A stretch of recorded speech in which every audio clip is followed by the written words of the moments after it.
Welcome to Non-Sucky Podcast, episode 28. I'm Sandra, this is Stefan. This is February 7th? 8th? February, I don't know. I'm telling you. 9th. 9th. Booyah! Oh, because we missed work on Friday. Yeah. That's right. I'm happy with that. It wasn't even, well, I guess midday was kind of icy a little bit. Well, the thing was, that morning, it was icy on the north side of town. It was the south side, it didn't really ice up, but then it started... How about by the mall? Was it icy there? Starting at about 10:30, it started icing up. Okay. Start off the week... Start off the episode with The Rock kind of revealing that he's John Stewart. No one knows. He just put John Stewart can still kick Superman's butt on Instagram or Facebook or Twitter or something like that. And he's been saying that he's casted in a DC movie. So he's kind of hinted towards that he could quite possibly be John Stewart since he was kind of commenting on something saying he was cool. But nobody knows for sure. But he is casted as something, just people don't know what. Originally, he's supposed to be casted as Black Adam in the Shazam movie, but that was like 2 years ago. I think it was 2 episodes ago where I was saying that he can play the John Stewart. I'm fine with him playing John Stewart. But after seeing more recent photos, like, I don't know. There's other people he can play. Quentin Tarantino's movie, The Hateful Eight, is possibly back on. I knew that would happen. Because they said... Come on. Because now it's so much publicity. You know how much more people are going to see it? Samuel Jackson's publicist just got a draft of the script. That's why they're thinking, okay, if he's still sending that out, then it's possibly still possible he'll do it. I mean, you know, Alfred Hitchcock made Psycho. And when he made it, he didn't want people to know the ending, so he tried to get them to stop producing the book. And when he did see it on the shelves, he would try to buy it all and all this stuff. But you still, I mean, that kind of hypes it up, you know, especially people that've seen it. It's kind of like reading a comic and then you go watch it in theaters and it makes you excited. And you know the ending, but you like to see it on film and other people play it. And I think it makes you more of a fan. But part of it, he sees himself, he does his work is like works of art. Yeah, so he sees himself as an artist, so he doesn't do it for the money. Yeah. And so... but you know he's also doing it for the money. Come on. I mean, he's doing it for the money, but at the same time, he's set money-wise. He doesn't need the money. Well, because he has enough of it, that's why. He just got to throw his name on it, and it's going to sell millions. Yeah. And hopefully he makes it, though. Leonardo DiCaprio and Jonah Hill are re-teaming together in a movie about Richard Jewell. Who's that?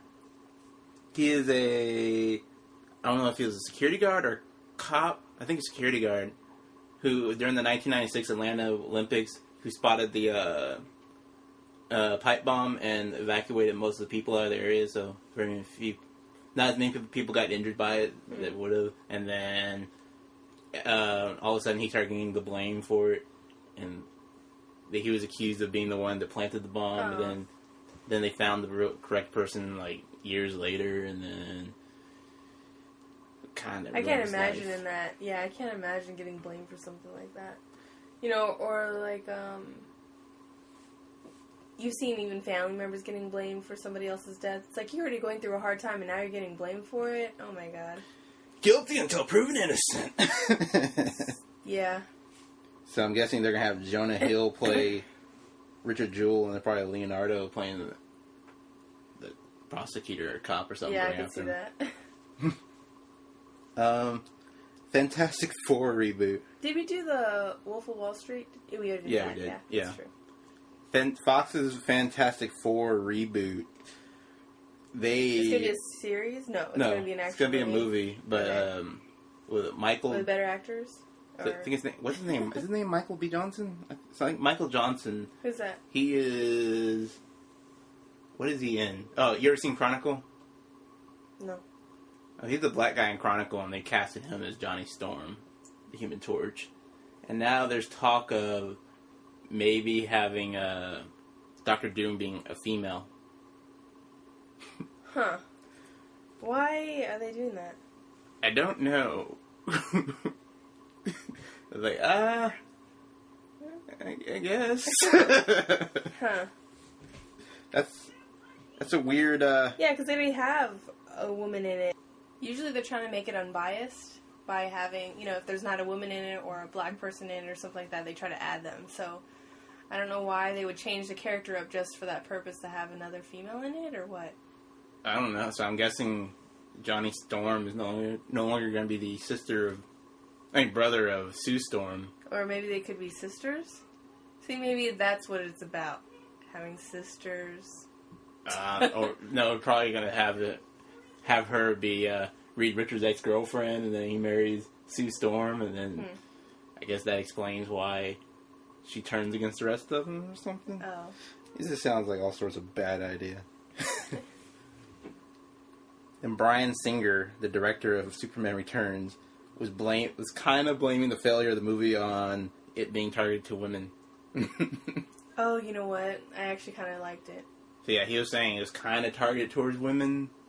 I mean, I don't think it's targeted towards women. A little bit the story-wise, he said, especially him possibly having a kid at the end. I made it interesting for me. Yeah. I just wanted to see how that would play out. I mean, he can't really have a kid, So I wanted to see what happened there. You know what I mean? Well, he was saying if he could go back and redo it, he would have actually had it open up with the action sequence. Why? Because, I mean, that's what... They kind of got a little boring at the end, you were saying? In the end? Oh, it was just the end that got a little boring? I don't really remember a lot of action sequences. You know why? Little middle end. We can count on one hand the number of action sequences. Let's see, there was... When he first comes back and saves the plane... Okay. Oh, yeah. There was I remember him getting stabbed, right? the Kryptonite Island. Mm-hmm. I know, but it wasn't really a major... I know, I agree with you. It wasn't really major action scenes. I just thought it was a little more... I thought this was like a build-up to a sequel that was coming out, but it never happened. Thankfully. Thankfully. No, I wanted them to... No. To make it better. There's no... There's like a build-up to something. They did what they should have done by rebooting the whole series of Man of Steel. Well, I just wish they would just finish it off. It finished itself off. Alright. God, it's not that bad. Jeez. It's not horrible, it's just not good. It wasn't... I'm not wasn't- saying it was great or anything. But it was okay. I was waiting for a sequel to redeem itself, and I don't think anyone else was looking for a sequel for that. I did. I was. I felt very failed on that movie at the end. You know when they have an ending that's something...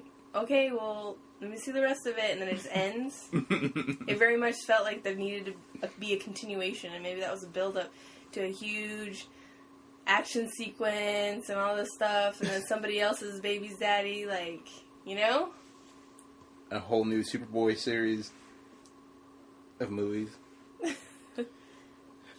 In Avengers 2, called Age of Ultron, they're introducing the character Vision, and playing Vision is Paul Bettany. I don't know who that is. You ever seen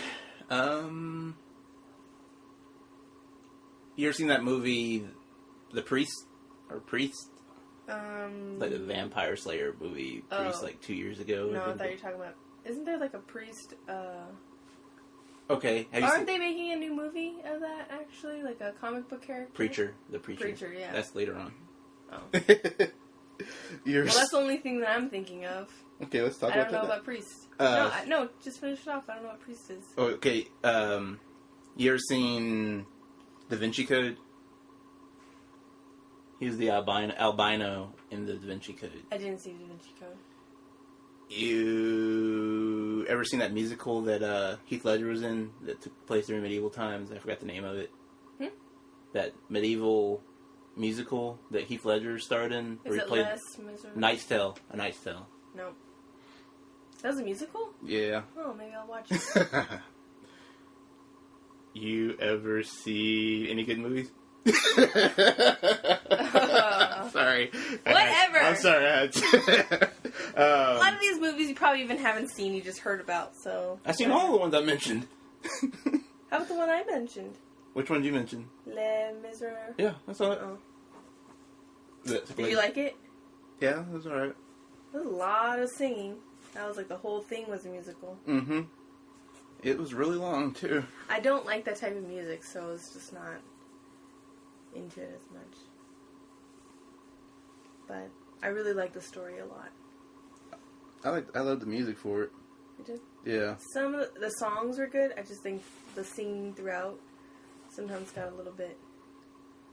I didn't like... See, with that, I'd never seen it all the way through, the story-wise, and so... What do you mean you never seen it all the way through? Les Miserables. You didn't see it? No, before I watched it, I had never seen it or seen the play or anything all the way me through. neither. But I'd heard all the songs before. Oh, okay. Not me. Kind of like when I first saw Casablanca a couple years ago. I didn't see that. It's like everyone quotes that movie all the time. That when I was watching, I was like, I feel like I've already seen it, even though I'd never seen it before. That's how I feel about The Godfather. No. The Godfather. No. That's how I feel about it. No. No, yeah. No. Yes. No. No. Yes. No. Yes, that's how I feel about it. Oh, you finally watched it? No. No. I feel like I have. And then that DC series, Gotham, about the young Bruce Wayne, they announced they casted Ben McKenzie to play the young Commissioner Gordon. Ben McKenzie is the guy from the OC. the short one? The bad kid. Yeah. The supposed ghetto white kid? Yeah. He's going to play young Gordon. I could see that. Be interesting. I could see that. They said he previously voiced Batman in that Batman Year One movie, animated movie. Let's see, Preacher, the comic series Preacher, is being made to a TV series, being produced by Evan Goldberg and Seth Rogen, and it's going to air on AMC. Have you read the comic? Yeah. Is it good? It's a lot of killing. It's definitely a lot of killing. Yeah. I he keeps borrowing one of the volumes for it from a friend, so I don't really understand the story of behind the Preacher. Like the backstory? Yeah. You feel like you need a backstory to him? Yeah. Like, how long has he been out? For a long time. Okay. Yeah. For a very long time. Did you read the comics that you borrowed? Yeah, I started on the first one, them? but I just finished up the first one. It's like the one based on the movie, or yeah, okay. Whereas the one the movie's based off of. Yeah. I was like, okay, they did a pretty good job with the movie. See what I'm saying? Yeah. Yeah. Except the characters are a little bit different. Did you get to the bad kid yet? Yeah. The most surprising thing was the brother, because the movie he does that little scene, but in the comics and you see it's just bad. That's weird. What? When he comes to apologize and say, "I still love you, dude." Yeah. Because we're family. Okay. Did you see in the comic when he beats up people? Yeah. They didn't do that in the movie. Yeah. Well, I mean, because he really hurts them. He smashes their face in. Yeah, and he's not even that remorseful like the movie. Like, oh my god, Yeah. Because in the movie, I think they changed it to raise a little bit of an innocence, And in the comic, I mean, of course, he's not ruthless or anything, but at the same time, it's if you are a mean person, you're a bad guy, and your intent is to hurt him, he's gonna hurt you, right? Yeah. Okay, so you saw that part. Interesting. That's why it's good. I think this is the first one where I've seen the movie before the comic book. Normally, I read the comic, then see the movie. Do you like the comic? Or you like the movie better. I was good with the... I kind of feel like if I would have read the comic, then the movie, I still would have been satisfied with the movie. Mm-hmm. Yeah, I was... Kind of like with Kick-Ass. I mean, because they changed first it Kick-Ass. just those minor things that it doesn't even matter. Yeah. Where the comic is still just so much alike. The only part that was kind of funny is in the movie, the bad guy is played by some short kid. And I was like, what was the point of that? That was a little... Yeah. Weird. They were trying to bank off his popularity from some Disney show he was in. Oh, was it? Yeah.